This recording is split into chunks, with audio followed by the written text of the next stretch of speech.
देवस्नान मंडप को पहंडी विजय पाई श्री विग्रह मानक सेनापटा लगी नीति अनुष्ठित होउची। राति पाहिले पवित्र देवस्नान पूर्णिमा रत्न सिंहासन स्नानवेदी को विजय करिवे दारु ब्रह्म।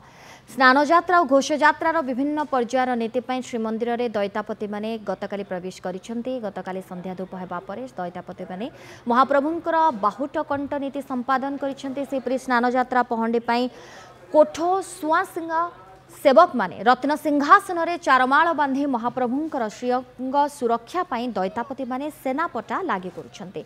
अन्यपटे स्नान पूर्णिमा दिन श्रद्धालु माने केवल सिंहद्वार दे श्रीमंदिर को प्रवेश करिपारिबे और अन्य 3 द्वार दे बाहरिबे। एने श्रीमंदिर प्रशासन पक्षर सूचना मिली। बड़दाण्ड मार्केट छकठारु श्रद्धालु माने बैरिकेड दे श्रीकृष्ण सिनेमा गली रे पहुंचीबा परे श्रीमंदिर कार्यालय रिसेप्शन सेंटर दे श्रीमंदिर सिंहद्वार रे भीतर को प्रवेश करिवे। ठाकुर दर्शन परे अन्य 3 द्वार दे सेमाने बाहरिबे।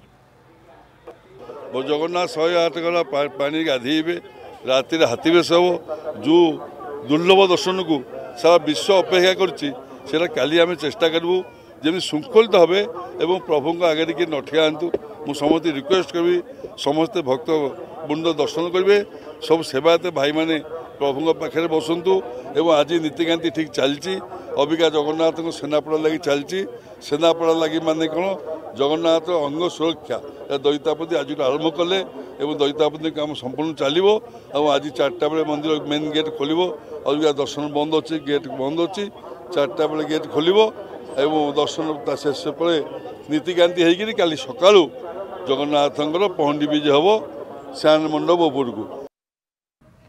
तो श्रीमंदिर रे दैतापति माने प्रवेश करिसंती। आसंता काली महाप्रभुंकर स्नान पूर्णिमा से गत कालीठू दैतापति माने श्रीमंदिर रे प्रवेश करी विभिन्न नीतिकांति करुछंती। राति पाहिले देवस्नान पूर्णिमा रत्न सिंहासन रो स्नान वेदी को विजय करिवे दारु ब्रह्म। स्नान यात्रा और घोष यात्रार विभिन्न पर्यायर नीति पाई श्रीमंदिर रे गतकाली दैतापति माने प्रवेश करिसंती। गतकाली संध्या धूप परे दैतापति माने महाप्रभुंकर बाहुट कंठ नीति संपादन करथिले।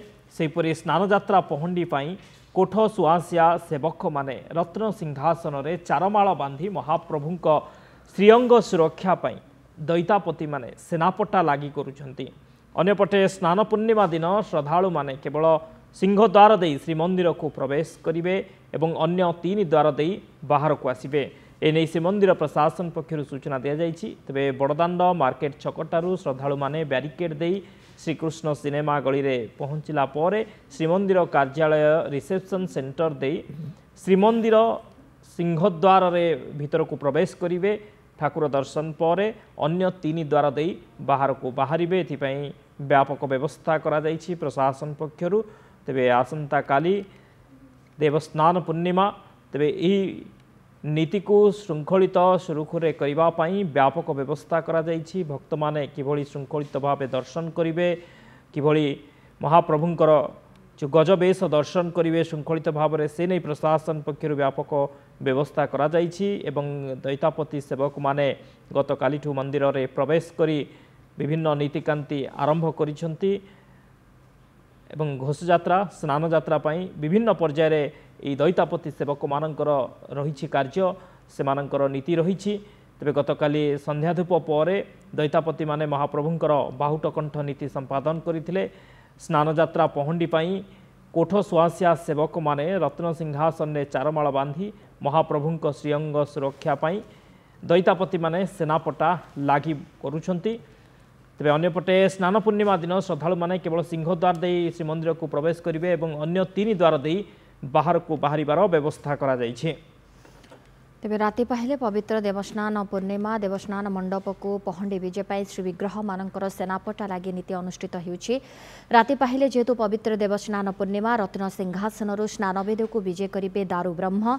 स्नान यात्रा घोष यात्रार विभिन्न पर्यायर नीति पाई श्रीमंदिर रे दैतापति माने गतकाली प्रवेश करिसेंती।